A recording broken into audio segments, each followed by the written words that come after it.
Hi, it's Rebecca here from Precious Pages Papercraft, and today I have a layout to share for Bramble Fox, and I'm going to be using a title from the October Fox box, as well as some of the pumpkins from the new Pretty Pumpkin pack that's available in the store.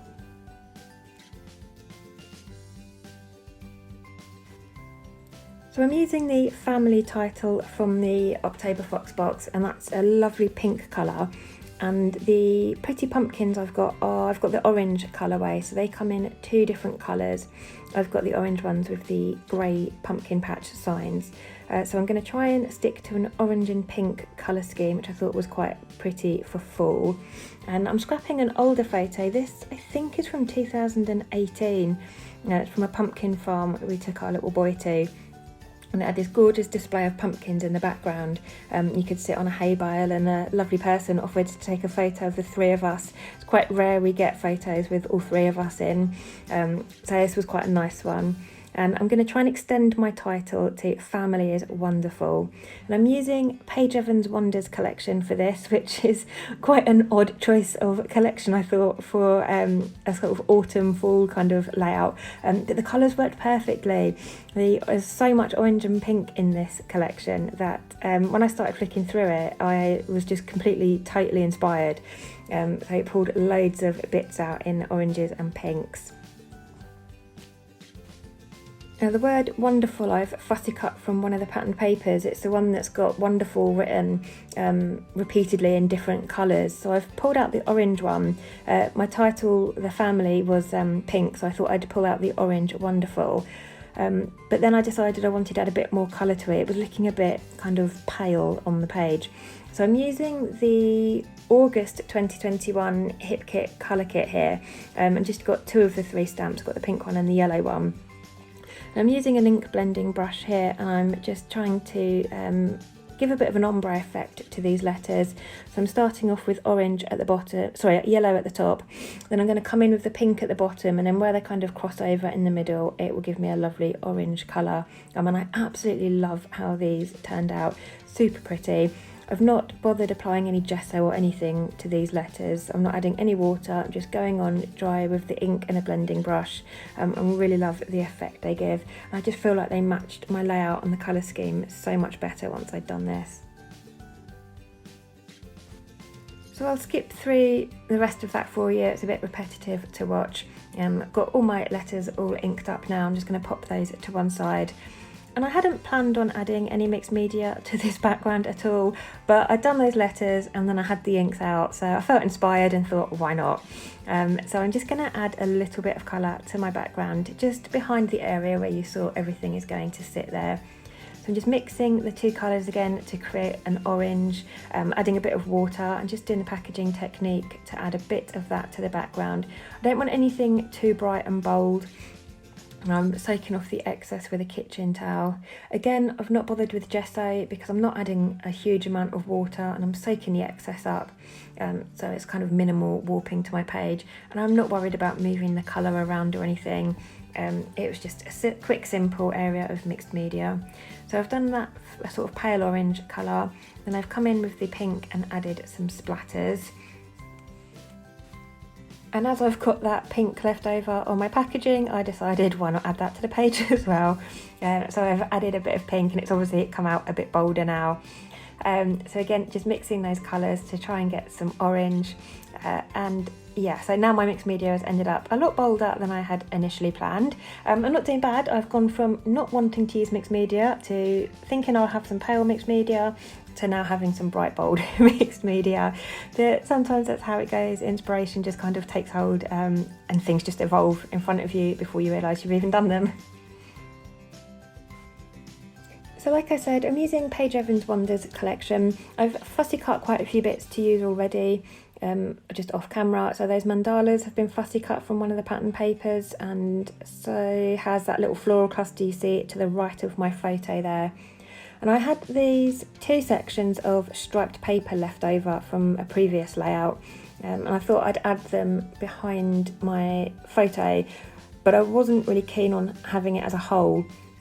So I have cut each of the strips individually, just focusing on the orange and pink areas.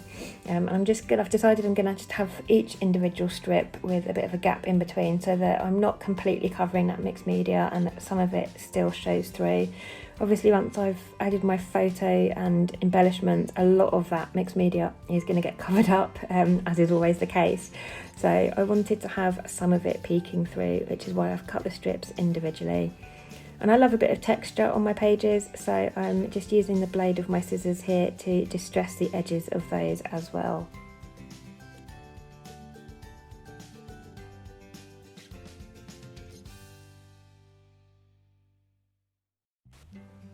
So once I've finished with those, I just kind of pop them to one side for a bit. This layout's kind of evolving beyond my original plan as I go along. So it's just kind of like inspiration's just hitting, and I'm doing things I hadn't planned to do. So I've just added some pattern paper behind my photo there to draw in some more of those pink and orange colours, again distressing the edge of that. And then I'm just going to bring everything back in and piece the layout back together, just to check that I'm happy with sort of how it's going and I can see where I want these strips to sit. They're not quite long enough to go completely from left to right behind my photo and embellishment, so I do end up tearing them in half and then placing them that way, just some on the left and some on the right. And like I said, I'm leaving a gap in between so that some of that mixed media can show through. And this stripy paper was kind of ombre, so one end of the stripes was darker than the other, so I'm trying to use the darker stripe, sort of darker end, just for a bit more colour. I'm just seeing where those are going to sit, and I'm going to bring in another mandala there to go underneath. That one's a bit more yellow, but it had a splash of blue on it, and my husband's shirt is obviously blue in the photo, so I wasn't too worried about bringing that yellow colour in. It's just a bit more interest, and it just draws a little bit of that blue in. So that's kind of how I'm thinking of having my layout. It's all slowly sort of building itself and coming together now. I'm going to get these strips stuck down. I'm also going to add some stitching to them.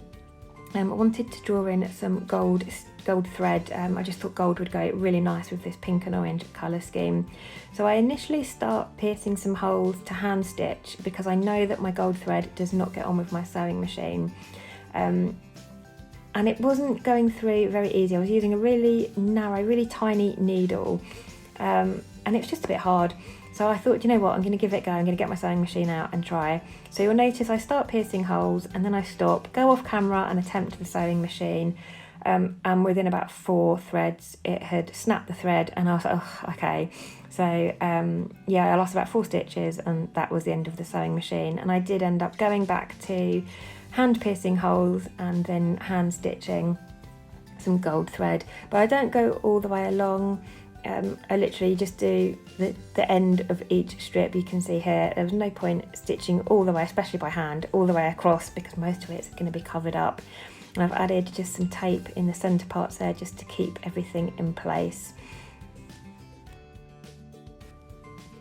So I'm adding some foam behind my photo to raise that up, just to help draw your eye to it a bit and create a bit of dimension on the page.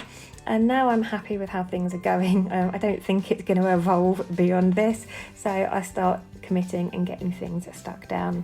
And I want to create a lot of dimension with the embellishments that I've fussy cut. So those mandalas I'm going to raise up on foam as well. And then the flower ephemera I've got here, I absolutely adore this pack of ephemera. When I first got it, I thought it was quite large and like the individual pieces were large, and I wasn't sure how I would use them, but I've ended up falling in love with them and buying extras because they're just so pretty. And I want to add a bit of texture with those, so I'm going to curl the edges. I tried curling them up originally, wasn't too keen on how that was looking, so then I decided to curl underneath, sort of so that it helped pop them up from the page a bit, help them to look a bit more realistic. You can't really see it too much on the camera here, but you'll see much better in the close-ups the dimension that adds to the layout. And I'm just using a tool here. It's nothing special. This is a tool that came in a cake icing pack, like a set of tools for icing cakes. They obviously don't get used for that anymore. They stay on my desk and get used for scrapping. So I've just used that to, you could use a paintbrush or something, I suppose, or a pencil even, but I just use this to help curl my edges over. and then I'm getting those stuck and just using some double-sided tape, sticking the stalks down that are going to sit underneath the photo, and then I will add some foam behind the petalled areas to help with that dimension. I've also got a floral cluster there I've fussy cut and stuck on the top left of my photo, and now I want to build in my title before I add anything else to make sure that I've got space for that. I try and get that other floral cluster in under there, but I've already stuck my perspectives down, so I had to try and peel that back off before it set too much to get that cluster in place. And I've used glossy accents behind my perspectives there. I find it's really strong, and once it's sort of dried, it holds fast. They don't tend to fall off at all.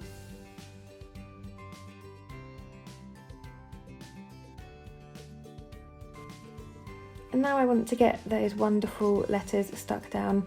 I'm adding some foam behind each of those. This is just adhesive craft foam. It bends quite easy, this stuff. It's great for doing letters and things like that. So I'm just adding some of that to the back of each of the letters, and then using some quick dry tacky glue to get those stuck in place. And I'm kind of overlapping them slightly. It's quite a long word.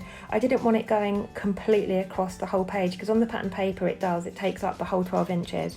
I didn't want to do that on this layout. I wanted to try and keep it quite tight with the rest of the design of the layout. So I'm overlapping them slightly just to bring them in a bit closer together.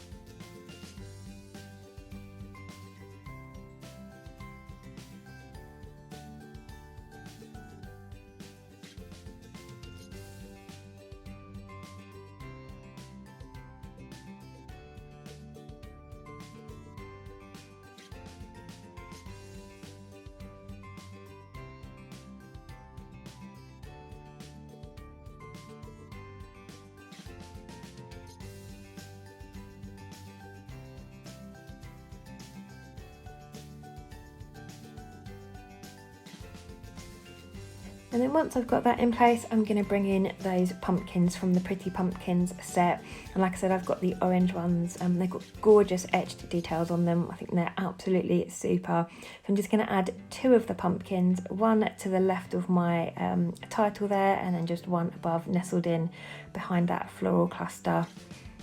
And then I need the word is to make my title Family Is Wonderful. So I've just taken the I and the S from the word this on those puffy stickers that you get with the collection. I've just stuck that on one of the mandala petals, and that's my title finished.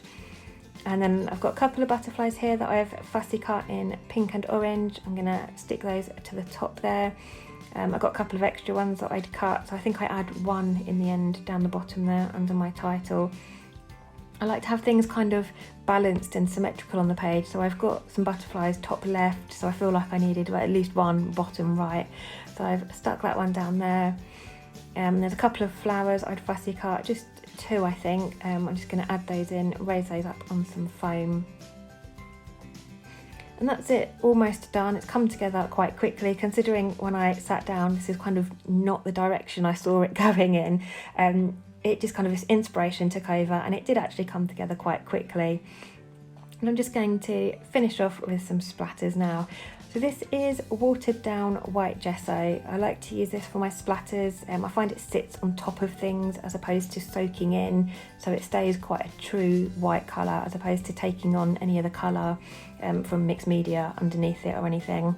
So I'm just going to use a paintbrush, water that down, and add loads of splatters around the edges.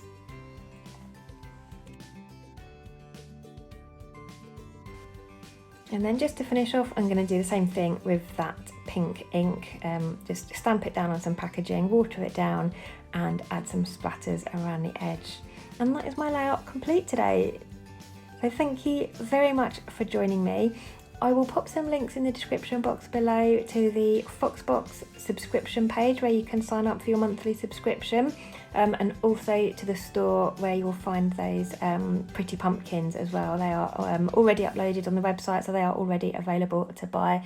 And I will also pop a link to the Bramble Fox Friends Facebook group, so if you're not already a member, do head over and join. You get loads of inspiration in the group, and you can share your designs and ideas as well, so that's a fab group to join. So I'll pop those links in the description box below for you. But again, thank you very much for joining me, and I'll leave you with the rest of the close-ups.